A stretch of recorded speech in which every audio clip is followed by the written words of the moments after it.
Down there, life continues. The traffic is awful, stocks go on trading, and Star Trek is still showing.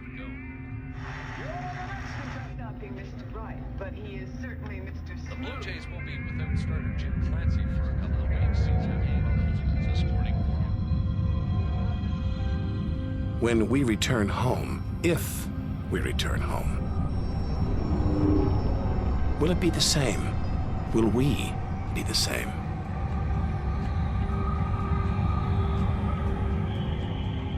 We have to leave all this behind, to dip our toes into the vast dark ocean, on to the moon.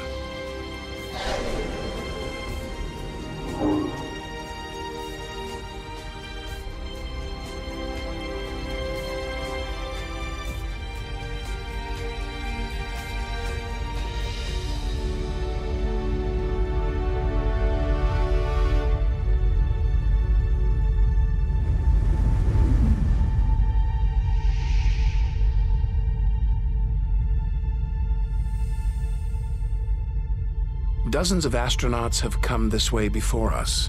12 walked on the moon itself. Just 250,000 miles from home. 3 days by spacecraft.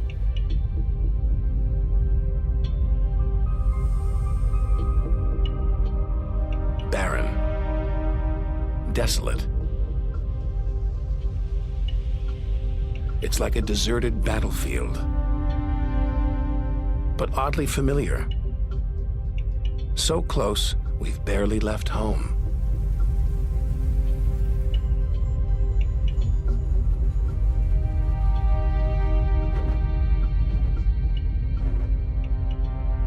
Neil Armstrong's first footprints.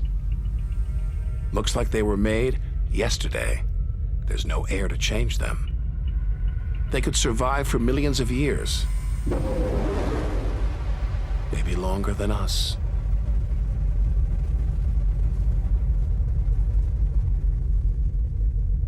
Our time is limited. We need to take our own giant leap. 1 million miles, 5 million, 20 million miles. We're far beyond where any human has ever ventured. Out of the darkness, a friendly face. The goddess of love, Venus. The morning star, the evening star.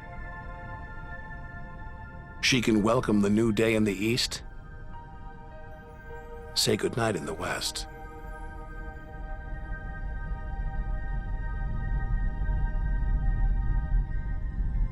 A sister to our planet, she's about the same size and gravity as Earth. We should be safe here. But the Venus Express space probe is setting off alarms. It's telling us these dazzling clouds, they're made of deadly sulfuric acid. The atmosphere is choking with carbon dioxide.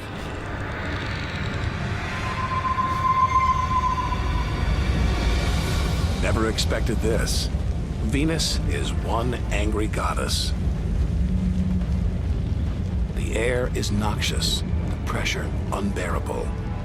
And it's hot, approaching 900 degrees.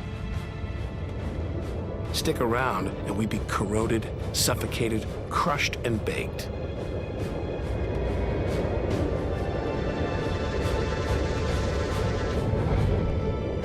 Nothing can survive here.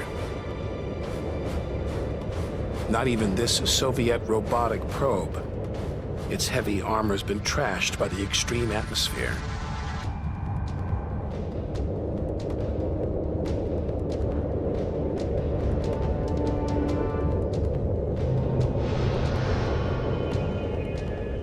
So lovely from Earth. Up close, this goddess is hideous.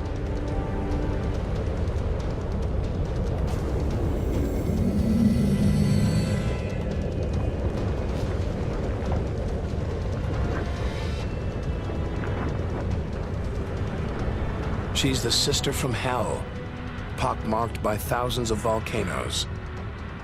All that carbon dioxide is trapping the sun's heat. Venus is burning up. It's global warming gone wild.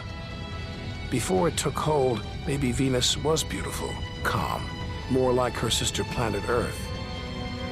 So this could be Earth's future. Where are the twinkling stars, the beautiful spheres gliding through space? Maybe we shouldn't be out here. Maybe we should turn back. But there's something about the sun, something hypnotic, like the Medusa, too terrible to look at, too powerful to resist. Luring us onwards, on, like a moth to a flame. Wait, there's something else, obscured by the sun. It must be Mercury. Get too close to the sun, this is what happens. Temperatures swing wildly here. At night, it's minus 275 degrees. Come midday, it's 800 plus. Burnt, then frozen.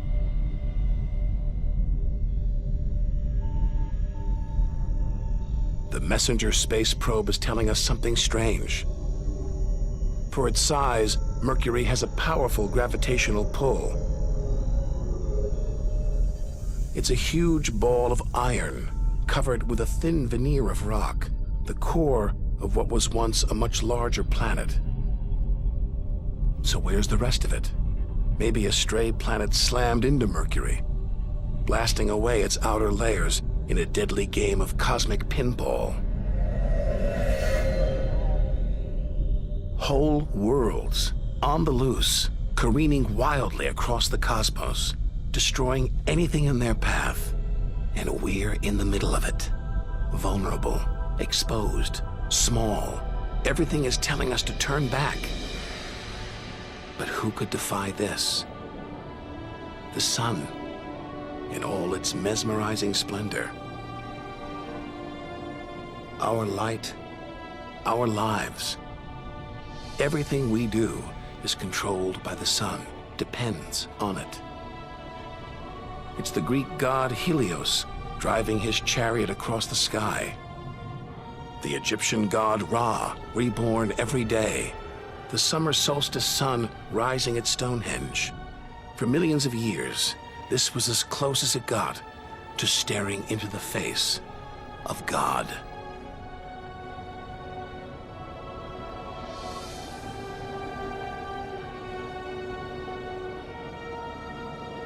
It's so far away. If it burned out, we wouldn't know about it for 8 minutes. It's so big, you could fit 1 million Earths inside it.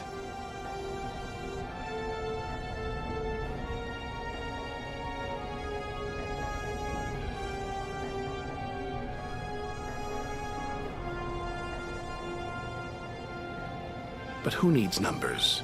We've got the real thing. We see it every day, a familiar face in our sky. Now, up close, it's unrecognizable. A turbulent sea of incandescent gas. The thermometer pushes 10,000 degrees. Can't imagine how hot the core is. Could be tens of millions of degrees.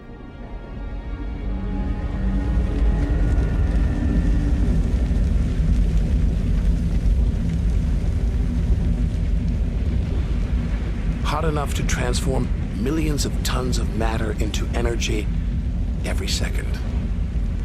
More than all the energy ever made by mankind. Dwarfing the power of all the nuclear weapons on Earth. Back home, we use this energy for light and heat. But up close, there's nothing comforting about the sun.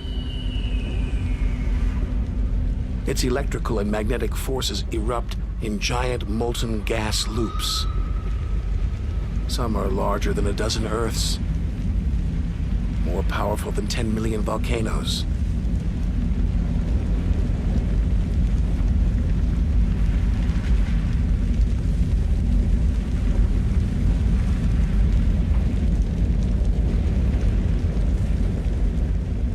they burst through, they expose cooler layers below,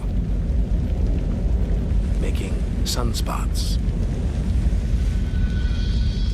A fraction cooler than their surroundings, sunspots look black, but they're hotter than anything on Earth. And massive. Up to 20 times the size of Earth.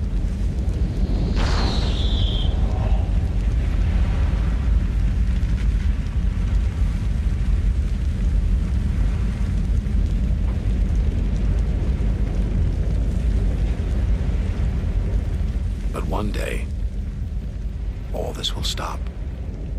The sun's fuel will be spent.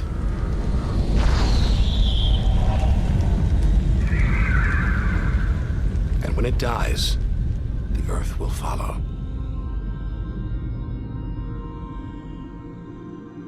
This God creates life, destroys it, and demands we keep our distance.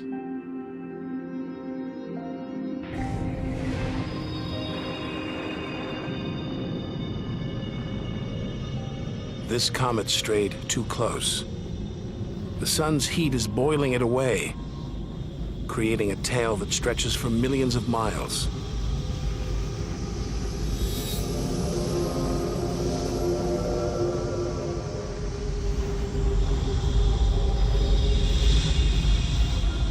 It's freezing it here.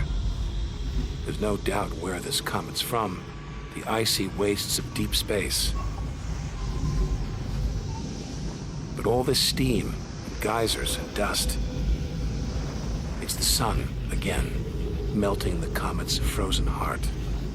Strange, a kind of vast, dirty snowball covered in grimy tar.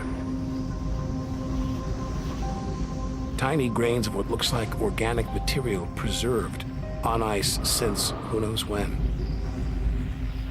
Maybe even the beginning of the solar system. Say a comet like this crashed into the young Earth billions of years ago.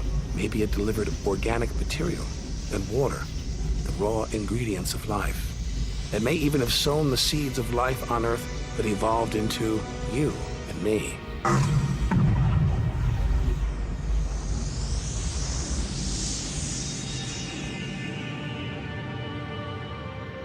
But say it crashed into the Earth now. Think of the dinosaurs, wiped out by a comet or asteroid strike. It's only a question of time. Eventually, one day, we'll go the way of the dinosaurs.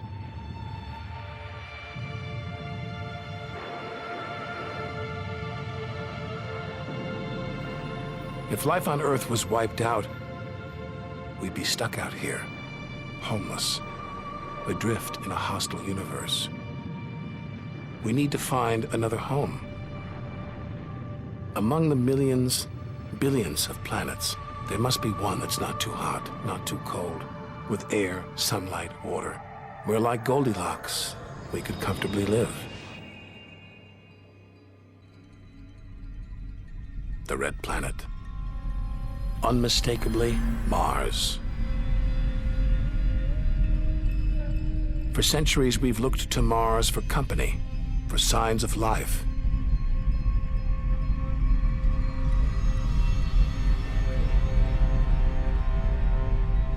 Could there be extraterrestrial life here? Are we ready to rewrite the history books, to tear up the science books, to turn our world upside down? What happens next could change everything.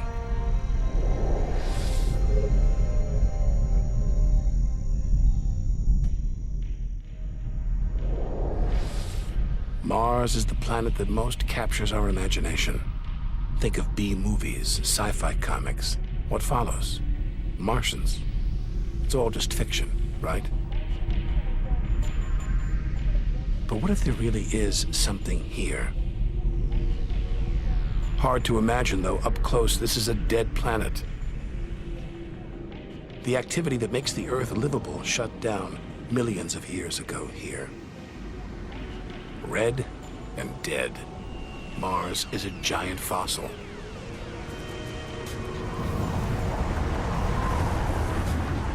Wait. Something is alive. A dust devil. A big one. Bigger than the biggest twisters back home. There's wind here. And where there's wind, there's air. Could that air sustain extraterrestrial life?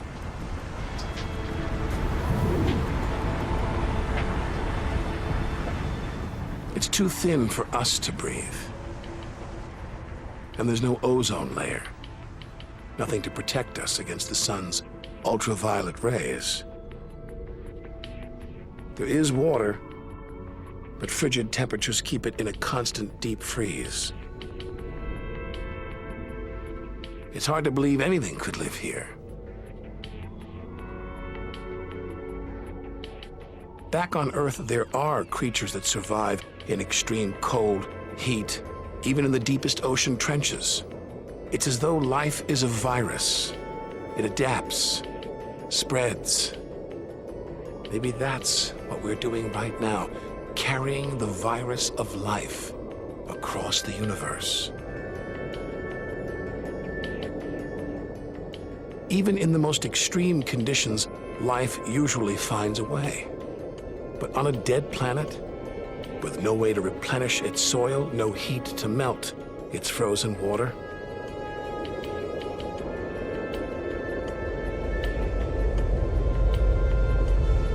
all this dust, it's hard to see where we're going.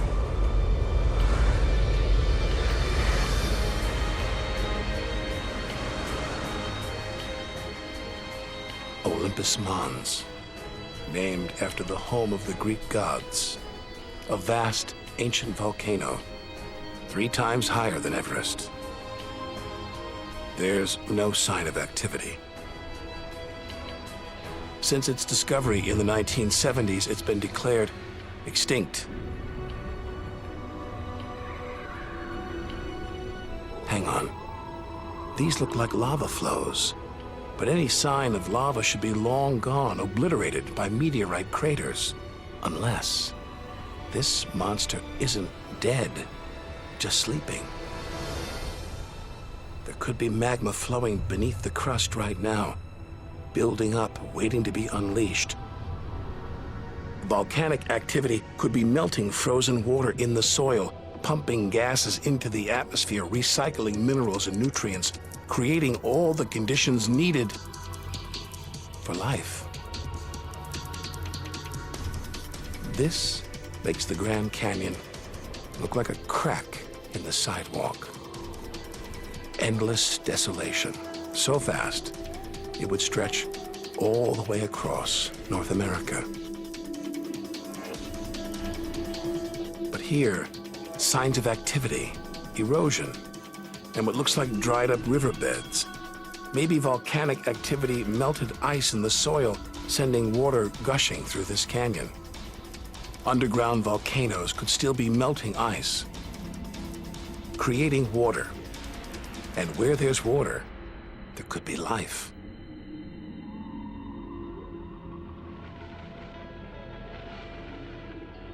The hunt for life is spearheaded by this humble fellow, the NASA rover Opportunity.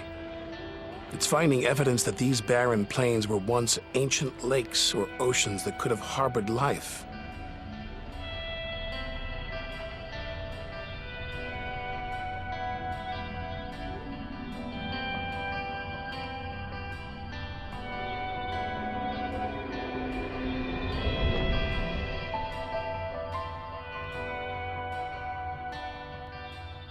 Look at those gullies.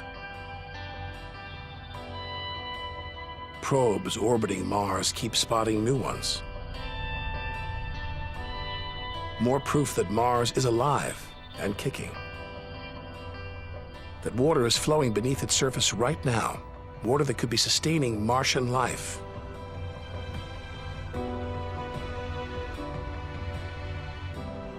Now all we have to do is find it.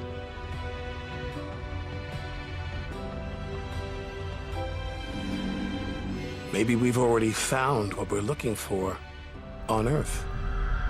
Some think that life started here and then migrated to Earth. An asteroid impact could have blasted fragments of Mars, complete with tiny microbes, out into space and on to the young Earth, where they sowed the seeds of life. No wonder we find Mars fascinating. This could be our ancestral home. It could be we are all Martians. The Mars we thought we knew is gone, replaced by this new active changing planet. And if we don't know Mars, our next door neighbor, how can we imagine what surprises lie ahead? Our compass points across the cosmos, back in time 14 billion years, to the moment of creation.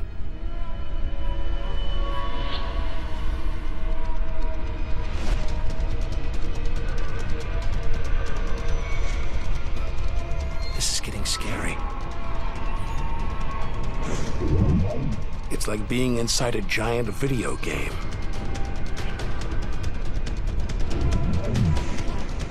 But these are all too real.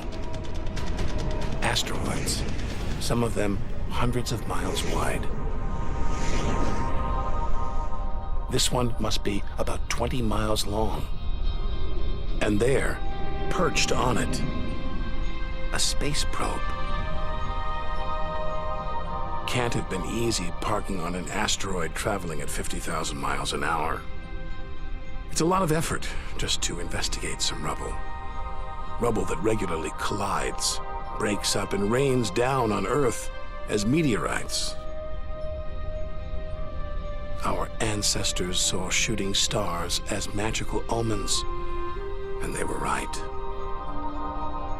Rubble like this came together to make the planets, including our own.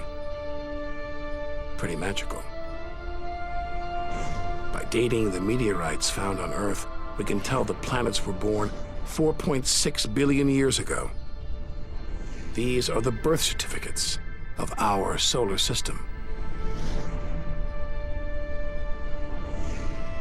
For some reason, these rocks didn't form into a planet. Something must have stopped them. Something powerful.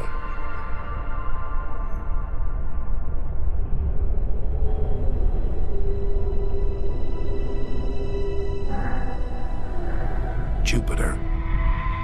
What a monster. At least 1,000 times bigger than Earth, so vast you could fit all the other planets inside it. Something this massive dominates its neighbors. Its gravity is pulling the asteroids apart.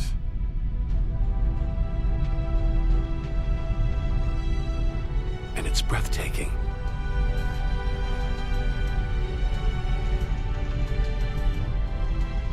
But this beauty is a beast.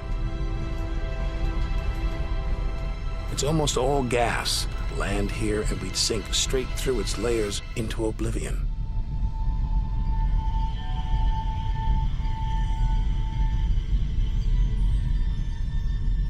And Jupiter's good looks, the product of ferocious violence. It's spinning at an incredible rate, whipping up winds to hundreds of miles an hour, contorting the clouds into stripes, eddies, whirlpools. And this, the legendary Great Red Spot.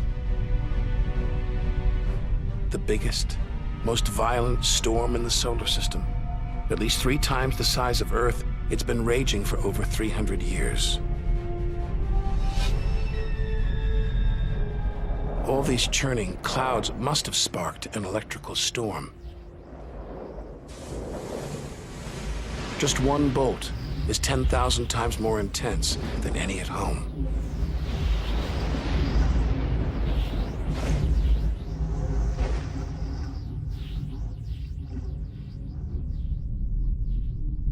Looks like the safest place to see Jupiter is from a distance.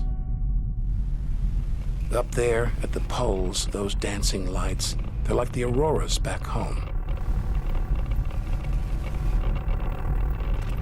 But the Geiger counter is going wild. Even these are deadly, generated by lethal radiation.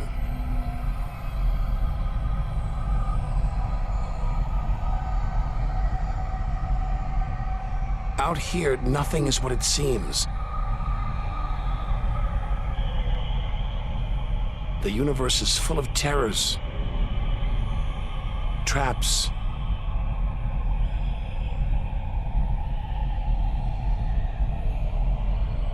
maybe this is a safe haven, the multicolored moon Io.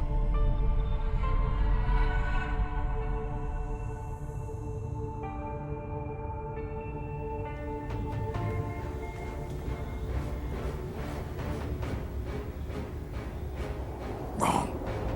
Very wrong. Those brilliant colors are molten rock, volcanoes, spewing lava.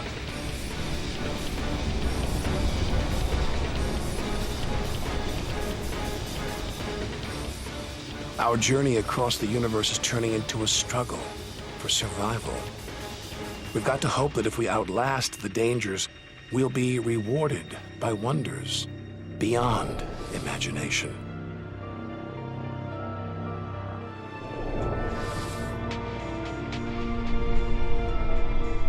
"400 million miles from Earth. Flying a commercial airliner here would take nearly a century. What a weird-looking place. And yet, strangely familiar. A bit like the Arctic, with all that ice, all those ridges and cracks.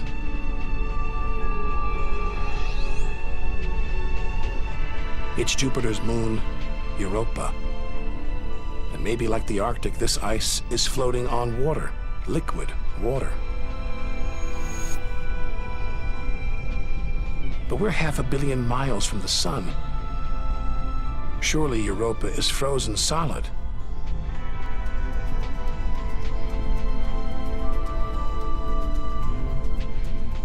Unless Jupiter's gravity is creating friction deep inside, heating the ice into water, allowing life to develop in the waters beneath its frozen crust. We might be feet away from aliens. From a whole ecosystem of microbes, crustaceans, maybe even squid. The only thing between us and the possibility of alien life, this layer of ice. But until we send a spacecraft to drill here, Europa's secrets will remain beyond reach.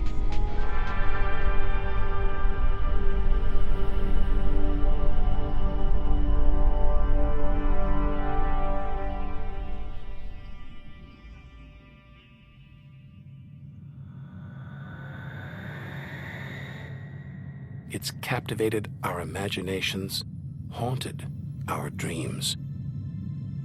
And here it is, spinning before our eyes. Saturn, named for the Roman god who reigned over a golden age of peace and harmony.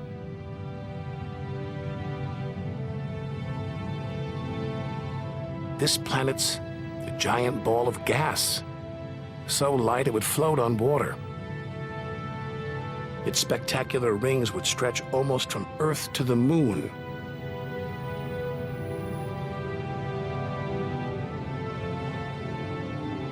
There's the Cassini orbiter. It's picking up ghostly radio emissions, probably generated by auroras around Saturn's poles. This is the real music of the spheres. Cassini's telling us where these rings came from. They're the remnants of a moon shattered by Saturn's gravitational pull. Incomparable beauty from total destruction.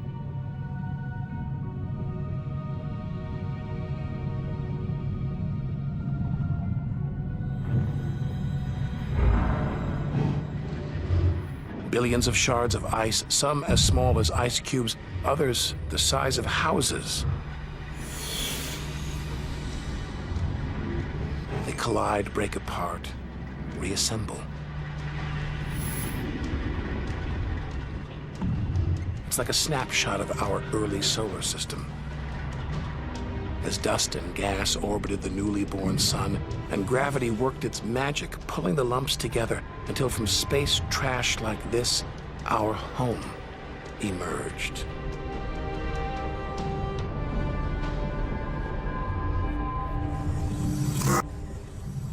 We could stay here forever.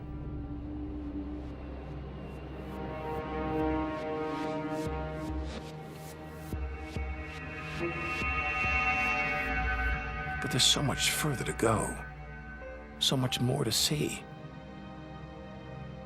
Like this moon wrapped in thick clouds. Titan.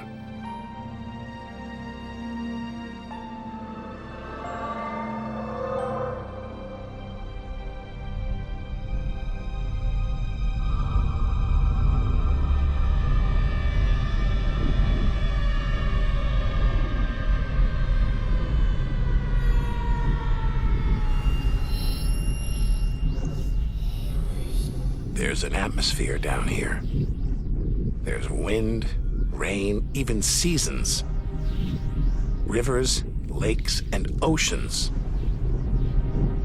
It looks so familiar, so similar to Earth.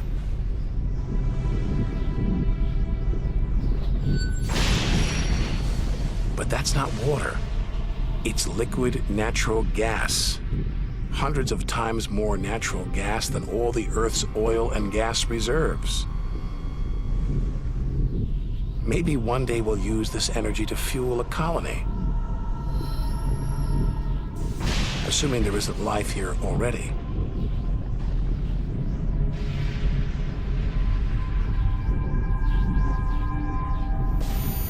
The Huygens space probe is here to find out. It's telling us there's organic material in the soil, but it's so cold, minus 300 degrees. There's no way life could develop. Unless Titan warms up. The sun is supposed to get hotter. When it does, maybe life will spring up here, just like it did on Earth. And as the Earth gets too hot for us, maybe we'll move to Titan. One day we might call this distant land home.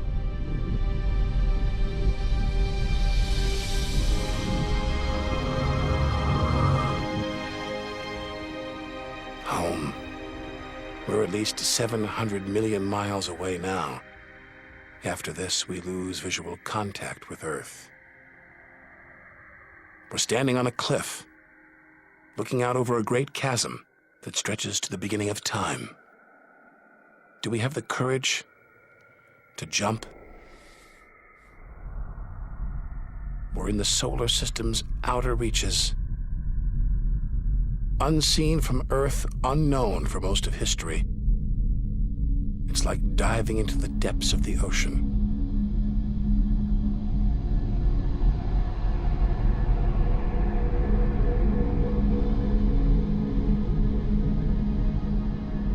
Those rings make it look like Uranus has been tilted off its axis, toppled over by a stray planet.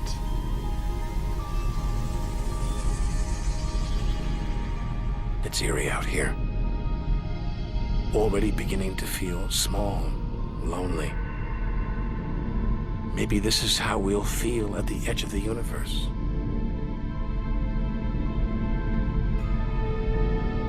But we've barely left the shore.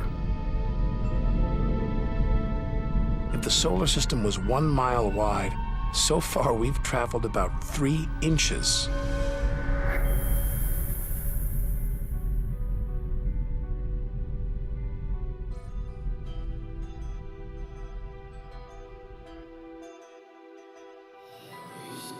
Out of the deep, another strange beast, the god of the sea, Neptune. This world is covered in methane gas, and a storm as big as Earth, whipped up by savage 1,000-mile-an-hour winds. Back home, it's the sun that drives the wind. But Neptune's far away. Something else must be creating these ferocious winds. But what? We know very little about our own solar system.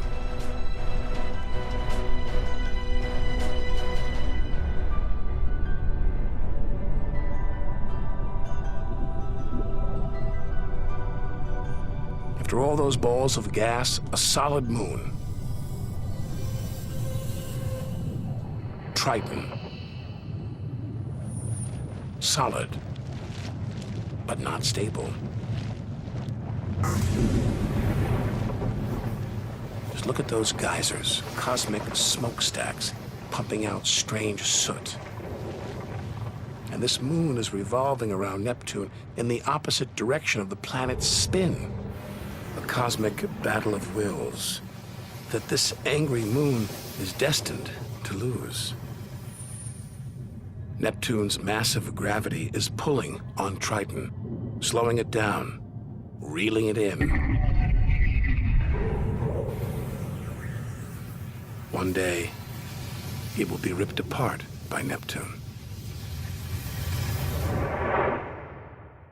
And that's it. No more moons, no more planets in our solar system. It's getting colder. We're getting further from the sun, slipping from the grip of its gravitational tentacles. But this isn't a void. It's teeming with frozen rocks, like Pluto. Until recently, we thought Pluto was alone. Beyond it, nothing. We were wrong. More frozen worlds. Discoveries so new nobody can agree what to call them. Plutinos, ice dwarfs, cubiwanos. Our solar system is far more chaotic and strange than we had imagined. Now we're 8 billion miles from home. The most distant thing ever seen that orbits the sun. Another small, icy world, Sedna, discovered in 2003.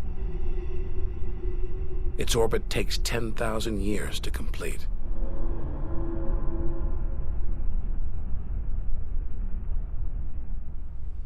Hang on. There's something else out here. 10 billion miles from home, the space probe Voyager 1.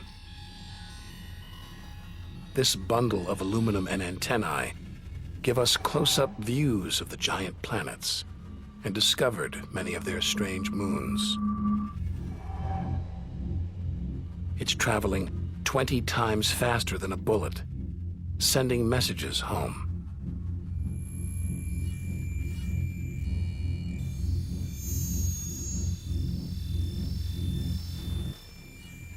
That gold plaque, it's a kind of intergalactic message in a bottle. A greeting recorded in different languages. Hello from the children of planet Earth.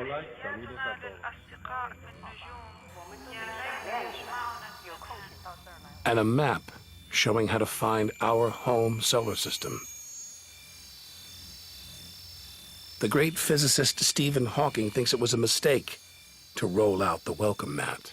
After all, if you're in the jungle, is it wise to call out?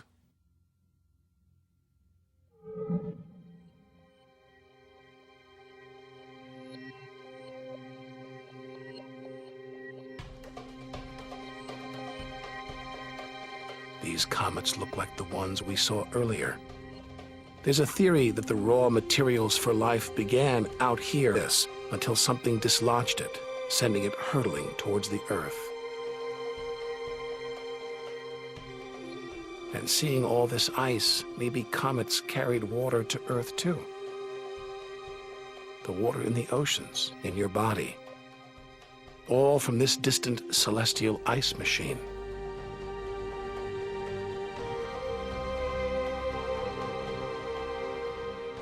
We're 5 million, that's 5 trillion miles from home. But this is still only a baby step. Ahead, Trillions of miles, billions of stars. Time to stop looking back and start looking ahead. To step out into the big, wide universe.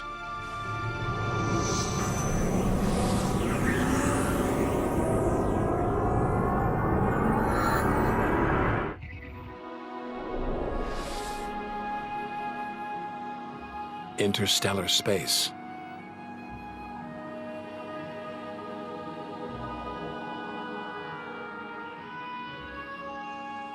Billions of stars like our own sun, many with planets, many of those with moons.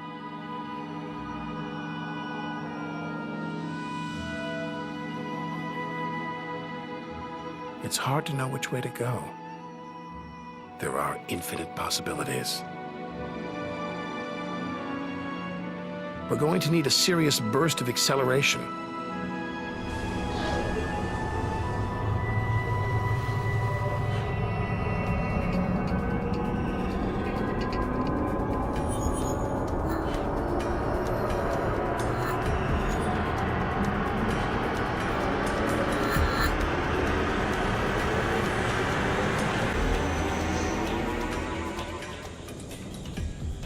$25 trillion miles from home.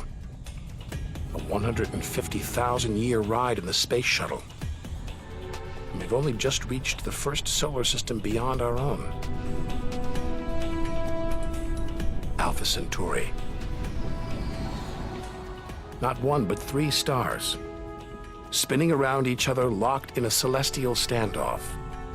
Each star's gravity attracting the other, their blazing orbital speed keeping them apart.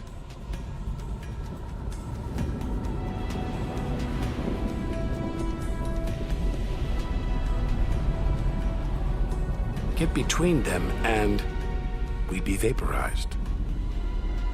Trillions of miles from home. So far that miles are becoming meaningless.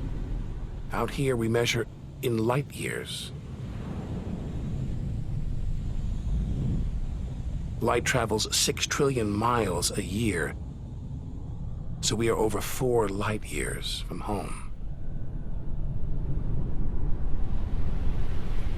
Distances so vast, they're mind-boggling.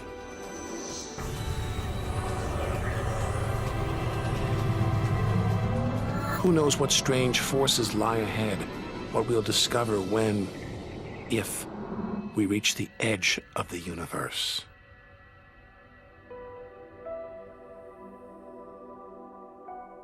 Ten light years from Earth, the star Epsilon Eridani. Spectacular rings of dust and ice, and somewhere in there planets forming out of the debris, being born before our eyes.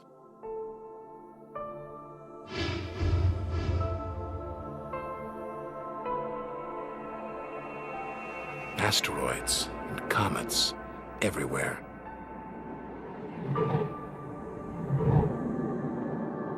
We could almost be looking at our own solar system billions of years ago, with comets delivering the building blocks of life to these young planets.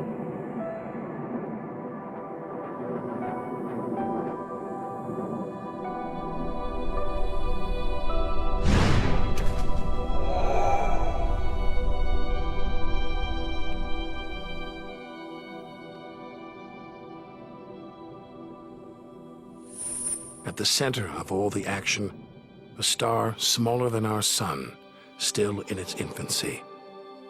Any life in this solar system would be primitive at best.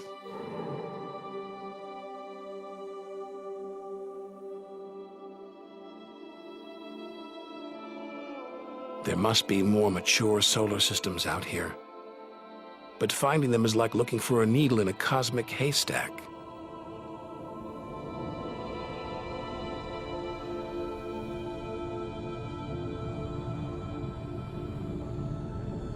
"20 light years from Earth.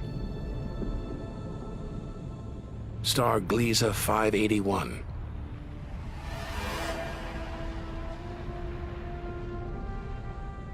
It's about the same age as our sun.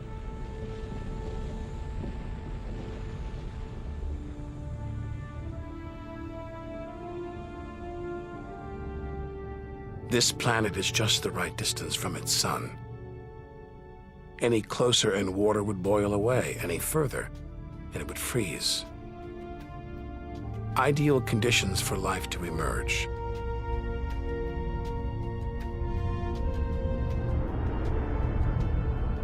And if a comet has struck, delivering water and organic materials, then life, complex beings like us, even civilizations like our own, could be down there, right now.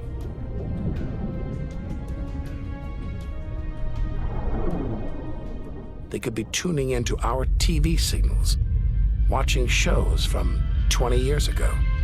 And here's your host, Joe Jackman.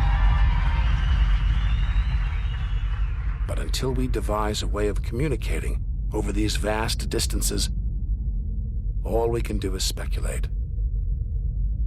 Us and them, living parallel lives, unaware of each other's existence.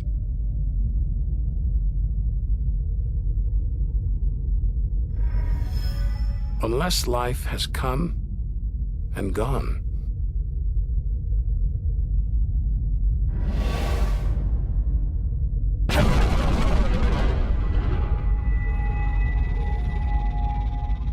That's the problem with comets. They're creators and destroyers, as the dinosaurs found out the hard way. This is the needle in the cosmic haystack, the closest we've come to a habitable solar system like our own, but it's a chance encounter. There could be hundreds, millions more solar systems like this out there, or none at all.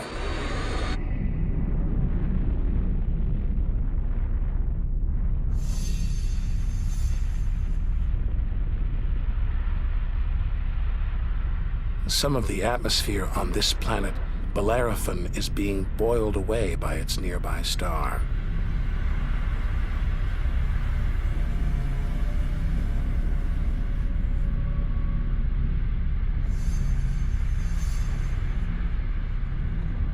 From Earth, we can't see planets this far out. They're obscured by the brilliance of their neighboring stars. But the planets have a minute gravitational pull on those stars. Measure these tiny movements, and we can prove they exist.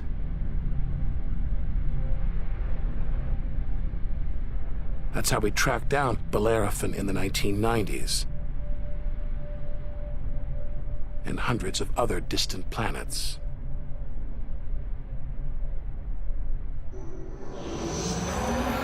"65 light years from Earth. Turn on your TV here and you'd pick up Hitler's Berlin Olympics."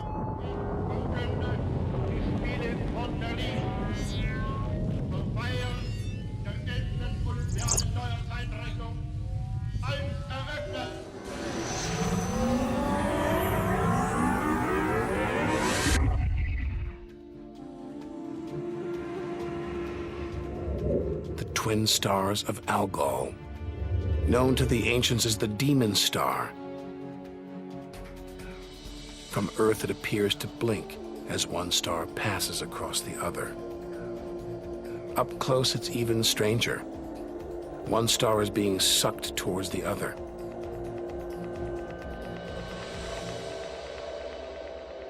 Almost 100 light years from home, faint whispers from one of the first ever radio broadcasts. We appreciate it if anyone hearing this broadcast would communicate with us. We are very anxious to know how far the broadcast is reaching.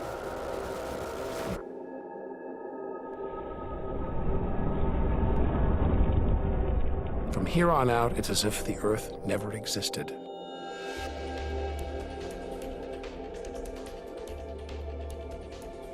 Feels like a lifetime since we stood on that beach, looking up at the sky, wondering where and how we fit in. We've learned one thing for sure. The universe is too bizarre, too startling, for us to guess what lies ahead.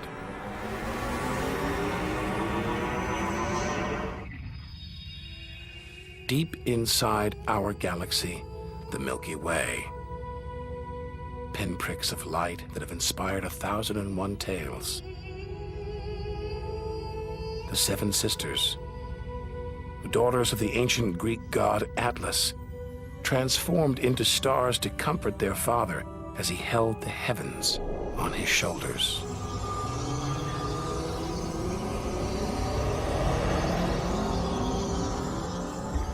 And this giant, Betelgeuse, the brightest, biggest star we've seen so far, 600 times wider than our sun.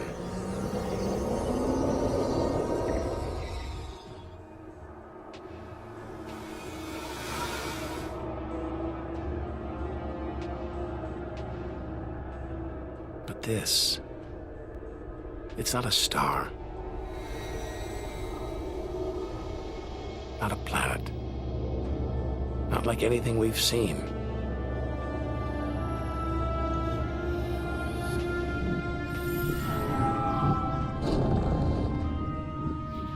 A ghostly specter more than 1,300 light years from Earth, Orion's dark cloud. Dust and gas shrouding us.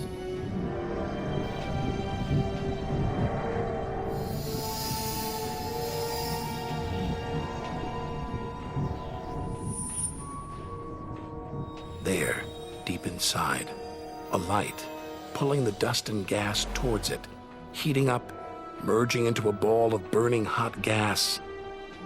Like a star, like our sun, in miniature. Inside, it's millions of degrees.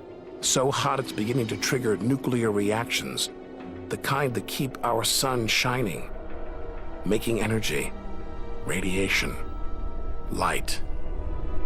A star is being born.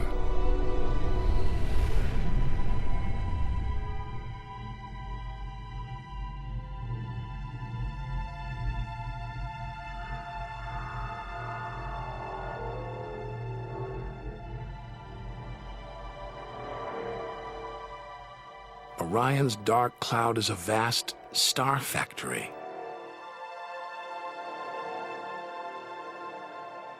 We're witnessing the birth of the future universe.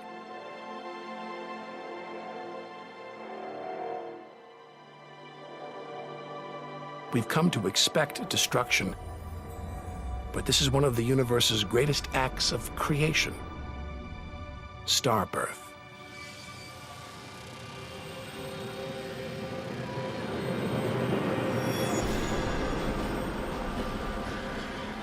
This doesn't look right.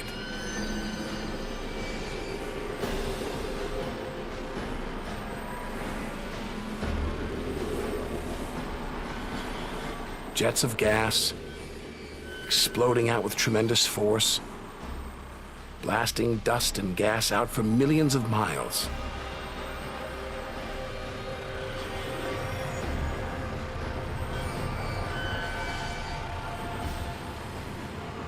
It's unbelievably violent and creative.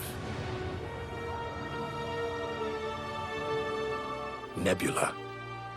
Vast, glowing clouds of gas hanging in space.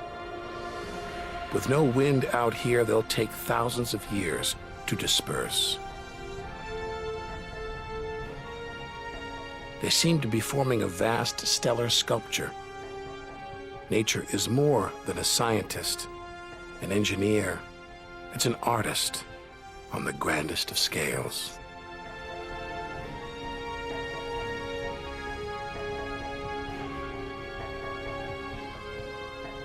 And this is a masterpiece.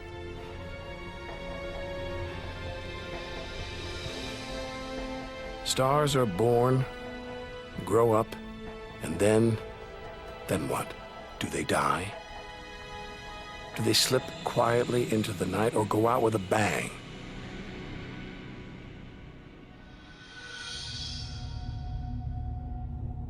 Somewhere between here and the edge of the universe lies the answer.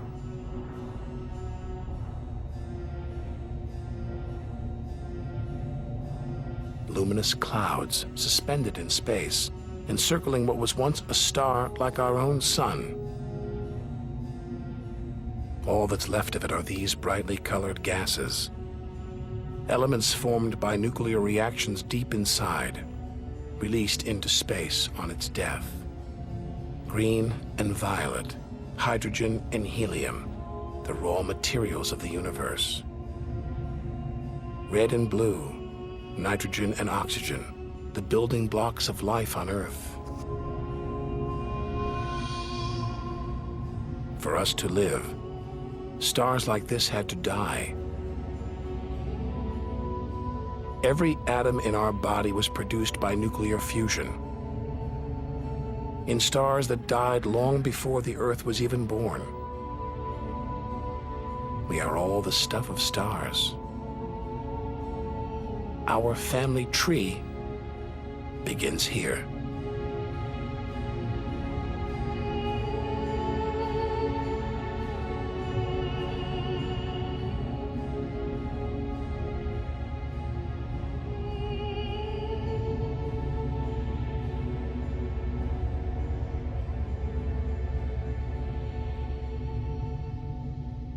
At its heart, the ghost of a star. A white dwarf. White, hot, small, but unbelievably dense. In the star's dying moments, its atoms fused and squeezed together, making it so dense that just a teaspoon of this white dwarf would weigh 1 ton.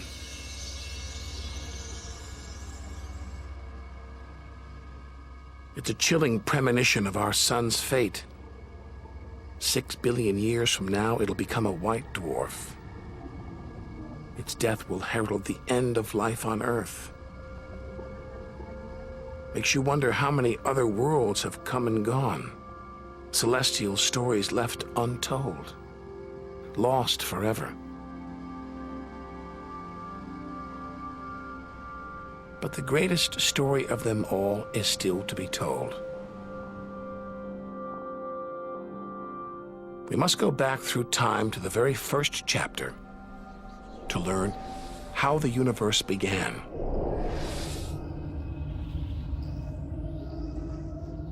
The scattered remains of a dead star, the Crab Nebula. 6,000 light years from home, deep inside a stellar graveyard. We've learned so much, seen things we'd never have believed possible. Now sights like this, wonders once beyond imagination, we take in our stride. We're ready to face whatever lies ahead, determined to reach the edge of the universe. This is the calm after the storm, after a massive explosion, a supernova that turned a star into dust and gas.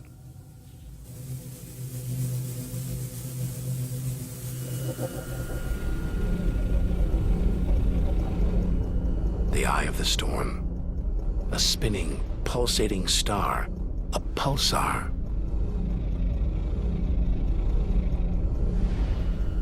Gravity has squeezed the giant star's core down to this. It's just 12 miles across, unimaginably dense. One pinhead of this would weigh hundreds, maybe millions of tons. And as it shrank, like a figure skater spinning on the spot, arms outstretched, then pulling them in, it began to spin faster. 2 beams of light, energy, radiation, spinning 30 times a second, powering the huge cloud of dust and gas. There's so much radiation here, more even than on the sun.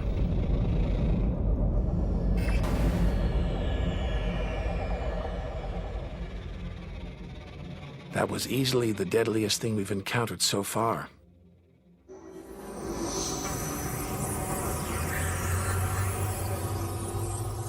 Once it would have terrified us. But now we realize that without the dangers, there'd be no wonders. Without the nightmares, there'd be no dreams.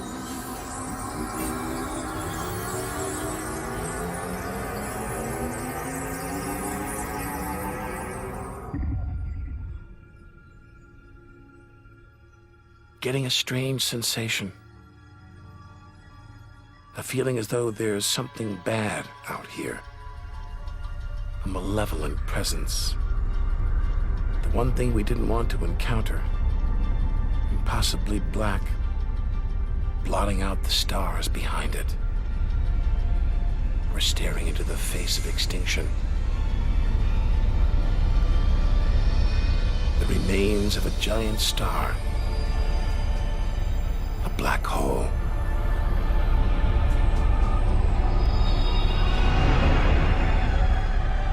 Far denser than a pulsar. And impossible to resist.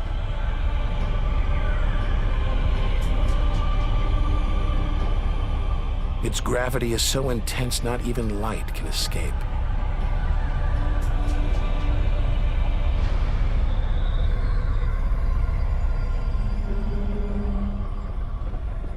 This asteroid, it's a lump of solid rock, but it's actually stretching, being dragged towards the gaping hole. Inside, there's no matter as we know it. No time, no space. All the rules of physics collapse.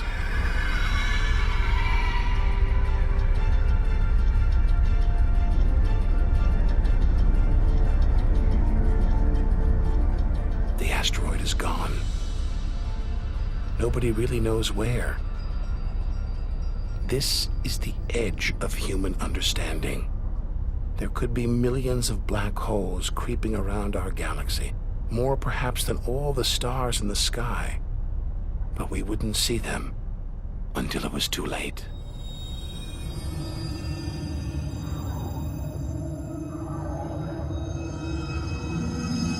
Like this star, spiraling, disappearing down an invisible sinkhole. Who's to say we don't live inside a vast black hole? That the whole universe isn't inside one right now, inside another universe. Think about it for too long and your mind reels. Sometimes it feels like the more we see, the less we know.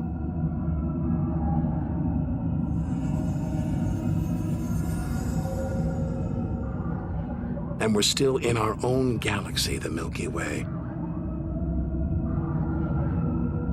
The vastness of the universe beyond still lies ahead. The wonders, the dangers, the secrets, they're out there. Waiting to be discovered.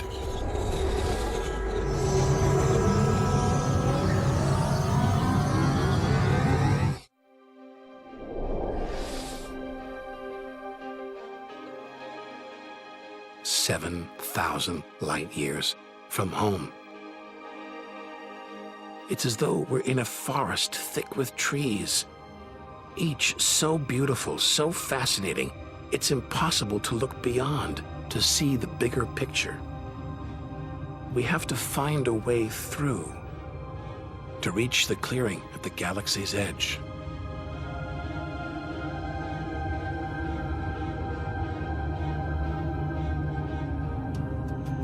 But faced with sights like this, it's hard to leave. A colossal, glowing cloud, topped by these great towers of dust, the pillars of creation, like a gateway into the unknown. A star factory packed with embryonic star systems, each larger than our solar system.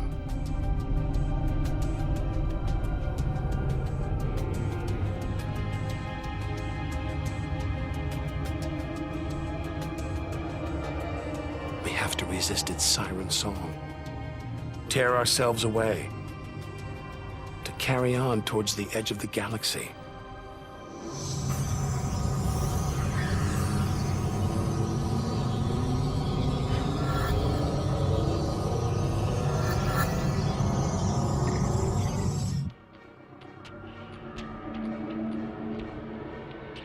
Dazzled by the Milky Way's beauty, we've been blinded to its terrors and strayed into a cosmic minefield.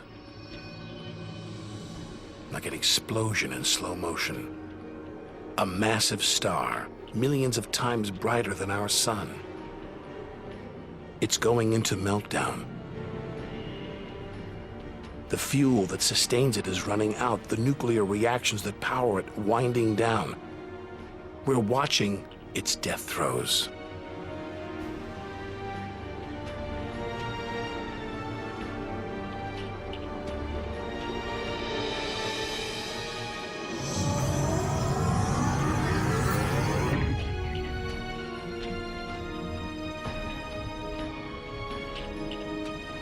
An even bigger, dangerously unstable star.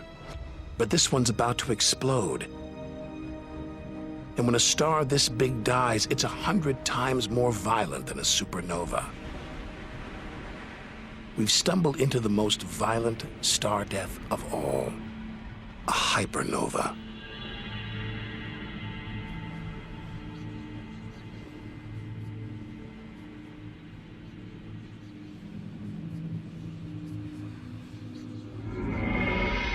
The core's collapsed. It's becoming a black hole.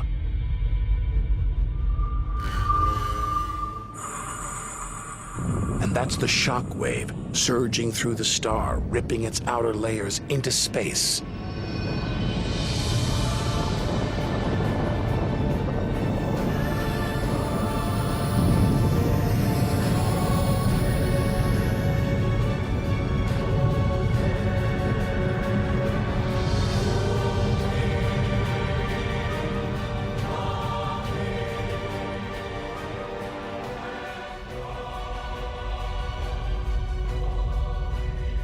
Deadly hypernovas, frozen comets, scorched planets, white dwarfs, red giants.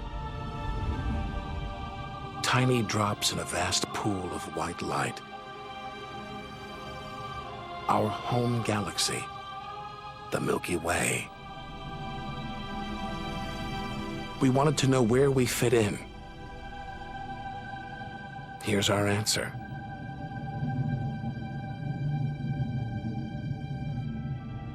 Civilizations past and present, everyone that's ever lived. The smallest bug, the highest mountain, all of it invisible, not even a tiny speck.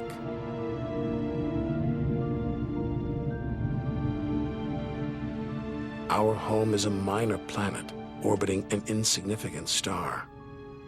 If it disappeared right now, who would even notice? And yet, so far we've found nowhere else we would rather live, nowhere we could live. It's only now, far from home, that we're beginning to truly appreciate it.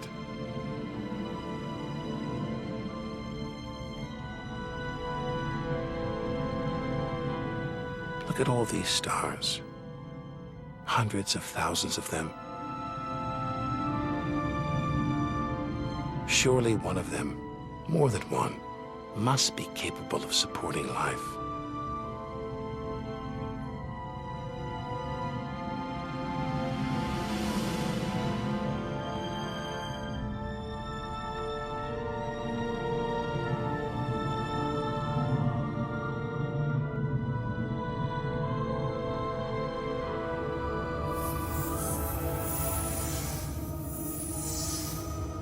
Maybe here in this swarm of stars, the Great Cluster.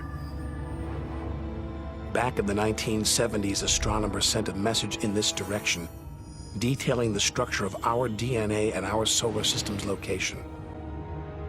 But the message won't arrive here for another 25,000 years.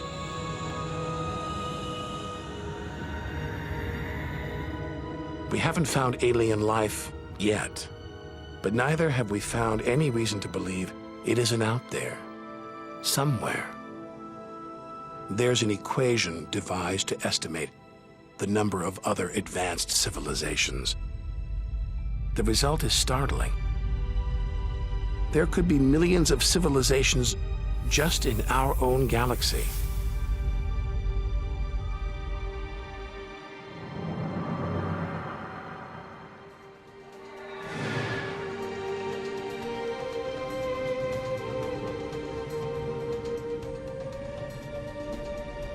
Everything we've seen so far is inside the Milky Way.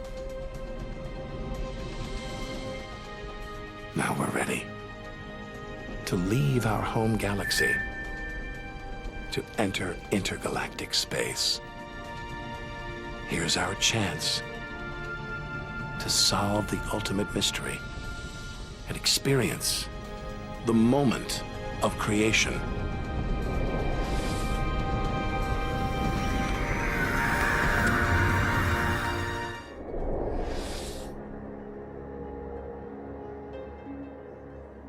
Beyond the Milky Way, through the vast expanse between galaxies, against all the odds, we've made it to intergalactic space.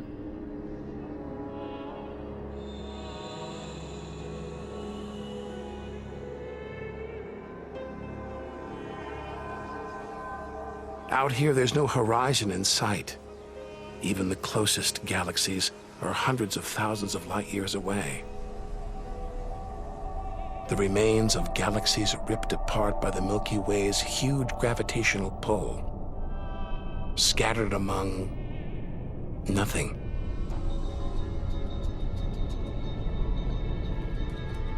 This is as close as the universe gets to a perfect vacuum. But even this isn't totally empty. There are thin wisps of gas, fine traces of dust, and something else. Dark matter. So mysterious we can't see it, feel it, taste it, touch it, or even measure it. Yet so common, it could make up over 90% of all the matter in the universe. If dark matter does exist, it means there's no such thing as empty space. Even out here, we're surrounded by matter. We think it exists because of its apparent hold on galaxies, like this one, the Large Magellanic Cloud.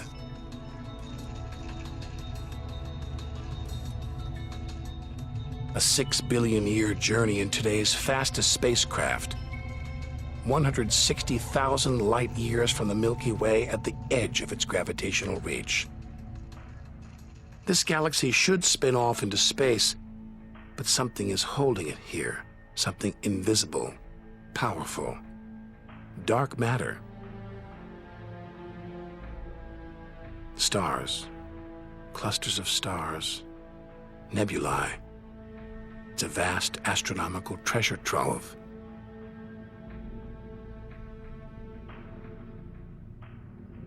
Look at this. It's like a string of gleaming pearls.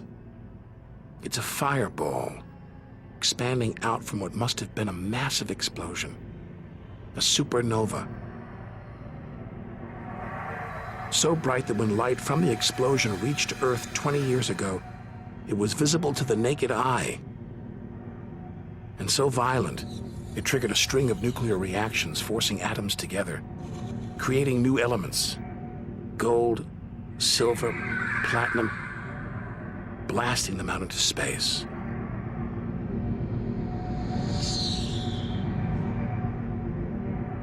The gold in the ring on your finger was forged in a massive supernova like this, trillions of miles away, billions of years ago.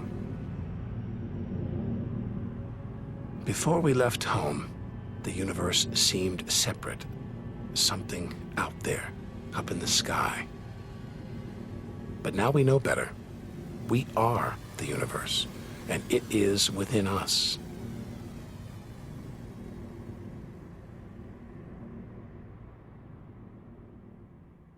It's comforting to remember as we venture through this abyss. Further and further. Faster and faster.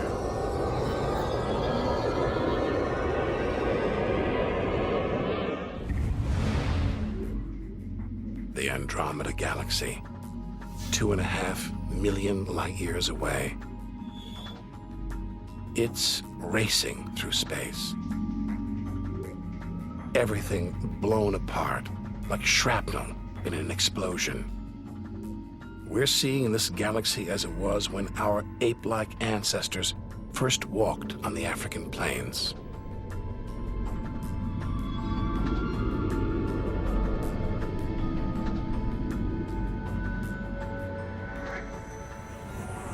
Further through space and further back in time. Hold on. This doesn't look right. A whole galaxy exploding? The only thing large enough to cause an explosion on this scale is another galaxy. It looks like the end of the world.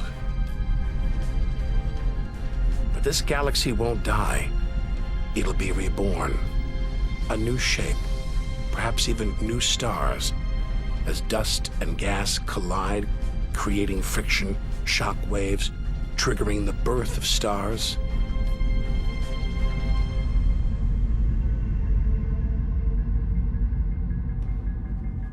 There's order in this chaos, a pattern behind the infinite variety, an endless cycle of birth and death, creation and destruction. It's a pattern woven through the vast fabric of space that binds each of these galaxies. There are billions of galaxies, each with billions, even trillions of stars. Maybe more stars than there are grains of sand on all the beaches on Earth.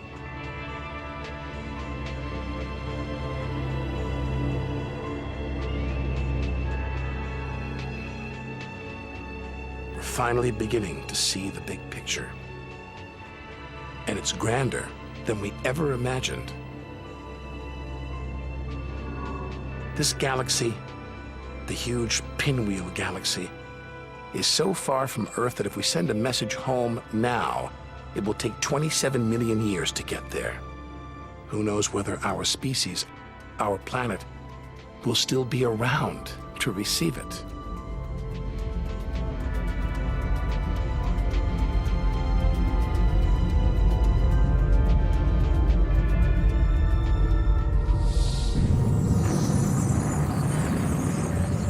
We travel on. Back through time. Past the point where the dinosaurs were wiped out. Past the moment where the first creatures crawled onto land.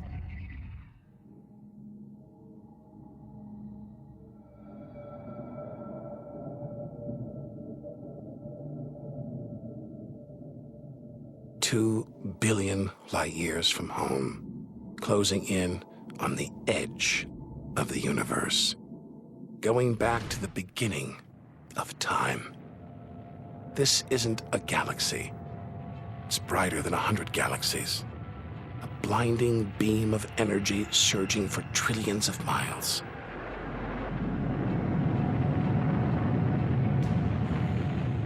Something this big, this bright, must be incredibly powerful. Experience tells us, out here, power equals danger. It looks like a quasar, the deadliest thing in the universe. Our journey could be over.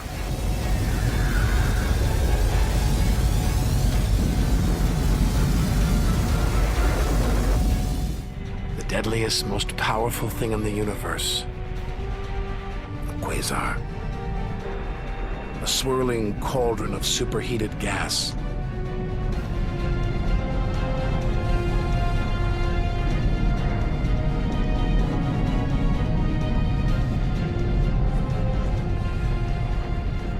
This beast has a heart of darkness. A supermassive black hole as heavy as 1 billion suns.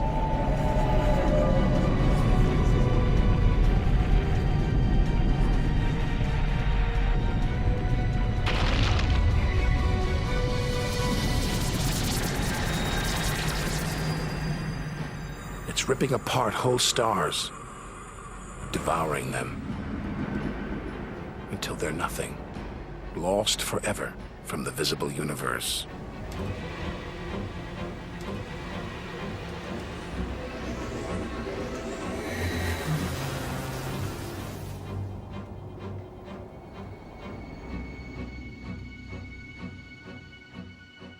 We think, we hope, we pray we've seen the worst the universe can throw at us, but no one can know what lies ahead.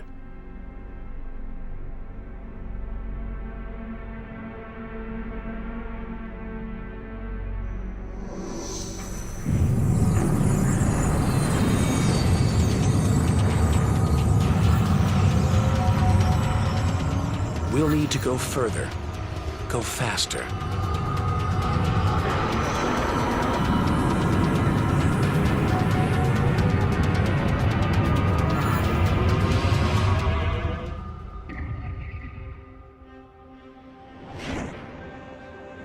Billion light years from home, more galaxies. But these look different. Ragged, small, close together. We're so far back in time, we're seeing these galaxies as they were before the Earth was born. They're still young, still growing. We're getting close to where and how it all began.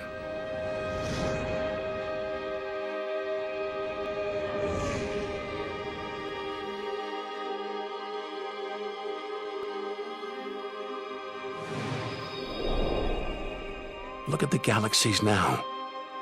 They're more like primitive plankton, floating in a vast dark ocean.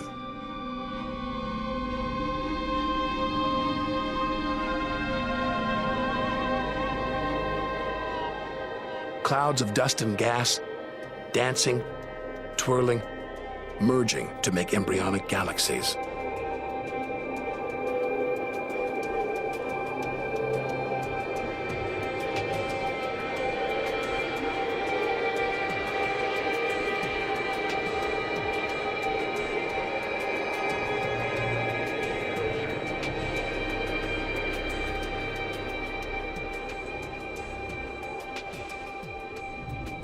They're disappearing. We've gone back before the stars were born, into a cosmic dark age. And before that, light, the afterglow from the massive explosion that created the known universe.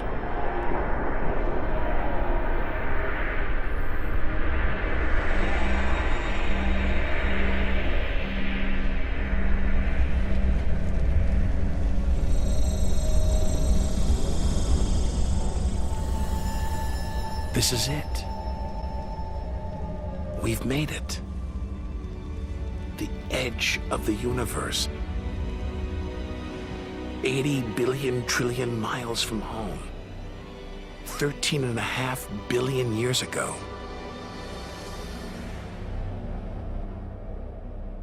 The very instant of the Big Bang, the most violent, most creative moment in history.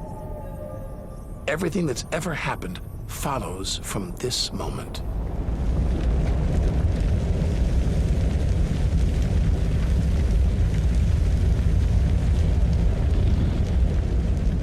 Every religion, every culture has pondered it. But we still don't know what sparked this act of creation, or why. This is where our journey ends, and the universe begins.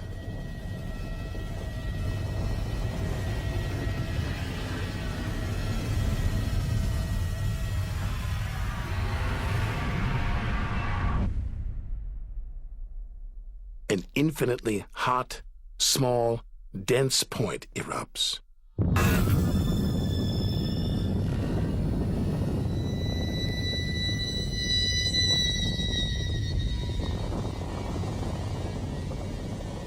Creating space, time, matter, our universe itself. First, it's the size of a subatomic particle. The tiniest fraction of a second later, it's big enough to hold in the palm of your hand. Moments later, it's the size of the Earth.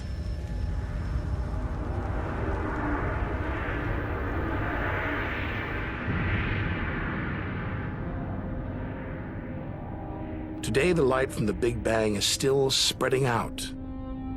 You can hear it as a radio hiss. See it as television static.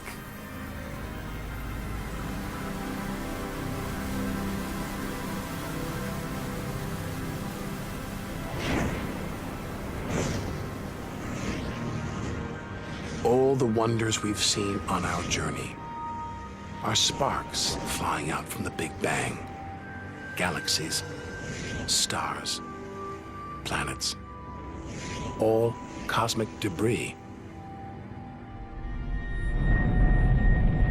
We go forward through time,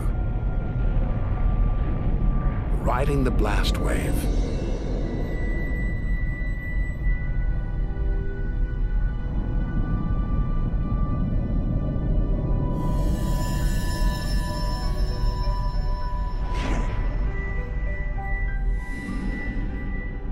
Until we reach another cooling cinder swirling in the afterglow of the Big Bang.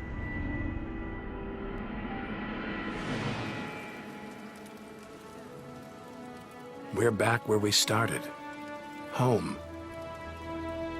Only now can we really know it. Smaller, more fragile than we ever imagined. Destined to die, swallowed by a dying sun. But we shouldn't despair.